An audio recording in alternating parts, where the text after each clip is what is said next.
So, when I think of it, I think it's where things have been good. It's when there's really a shared strategic vision, and I think that's broader than just kind of the internal operating executive team, if you will. It also ties to, how you interact with your board.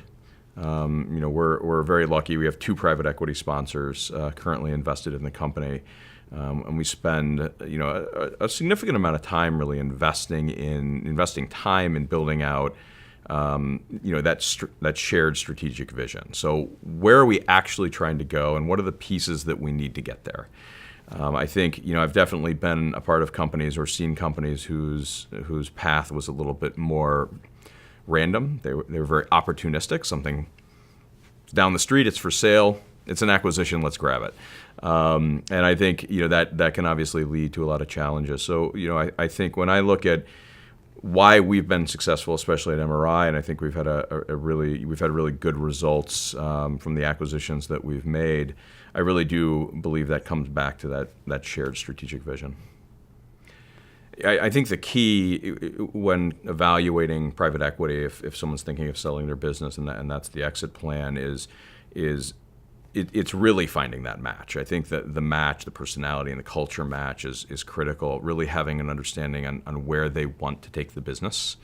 But the other thing I tell people a lot when I get asked this question is it's not really the reputation of the firm that's important. Having a firm and understanding that firm is important, but who is the sponsor?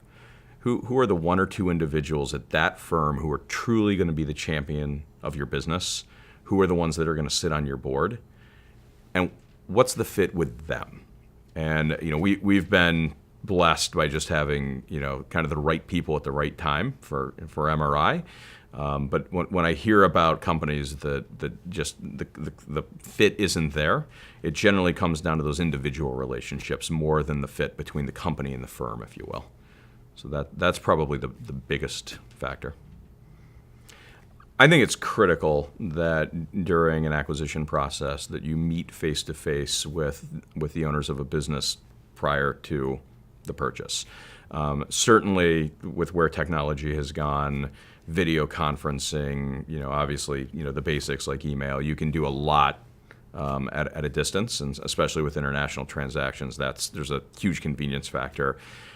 But every single transaction that we've done, we've ensured we did a management meeting where we brought some of our people and some of their managers together, really sat down and instead of really kind of going through a diligence list, really just talked about the business. How do they run it? How do they view it philosophically?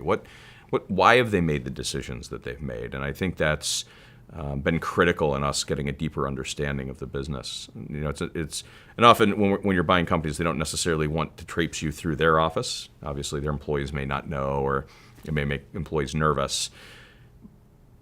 But seeing their office, walking through, even if it's after hours, I think getting an understanding again of what is their culture like? How do people work? How is it set up? How do they think about their approach to the market? I think those are critical items. The minutia can always surprise you.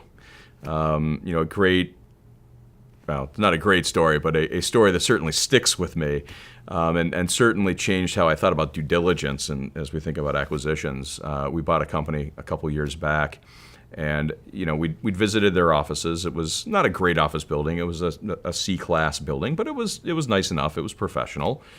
About a week or 2 into ownership, we start getting calls from the employees there because they have a rat infestation. So that was new to us. We had never, thought to say, hey, do you have rats in your building? That was not something we'd investigated before. So of course we call exterminators, and they, I think the quote from the exterminator is, well, that's not good, when he looked up in the ceiling, which is not what you want to hear from your exterminator. And sure enough, the building was infested with about 10,000 rats. And so, there we had to pivot a little bit. And kind of the best laid plans of integration, were kind of thrown out. Within 24 hours, everybody was working out of their home. And two months later, we'd moved the entire office and gotten them into an actual Class A space to kind of change that outcome for them. And so It was interesting. It's one of those integrations where I tell that story and people laugh, and it comes off as kind of a disaster. But it's interesting because it's probably one of those integrations where we and the employees of the company we bought probably had more of that shared vision than anything else that I'd ever seen. Now, it had nothing to do with running the business, mind you. It had to do with just getting away from rats. But it actually worked out really well in the end, and they've been a great addition, to MRI. But it's fascinating how those little things can kind of change how you perceive the business.